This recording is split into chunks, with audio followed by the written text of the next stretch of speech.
air condition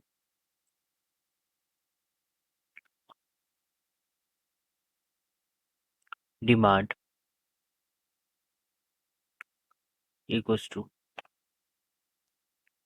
4.5 times 240, which is 1080 watts. Now, number of air conditioners we have number of AC is equals to 6. So, total P total power total is equals to